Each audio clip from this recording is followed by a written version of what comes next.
एक ऐसा गाना जिसको पवन सिंह चाहते थे कि वो ना बने। एक ऐसा गाना जिसको रिकॉर्ड करते समय भी पवन सिंह कह रहे थे कि इसको मत रिकॉर्ड करो, ये नहीं चलेगा। एक ऐसा गाना जिसको पवन सिंह कभी गाना ही नहीं चाहते थे। लेकिन आज आलम यह है कि उस गाने का दूसरा पार्ट बन रहा है।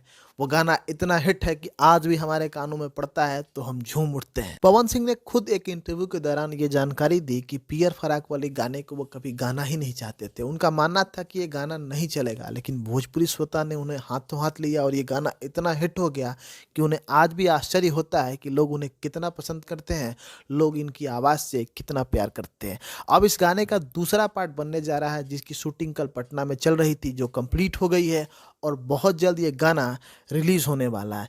इस गाने को भी म्यूजिक प्रियांशु सिंह ने ही दिया है और इस गाने में भी आवाज पवन सिंह के साथ अनुपमा यादव की ही है। इस गाने के म्यूजिक वीडियो में आपको क्वीन शालिनी नजर आने वाली है, जो पहले भी पवन सिंह के साथ काम कर चुकी हैं।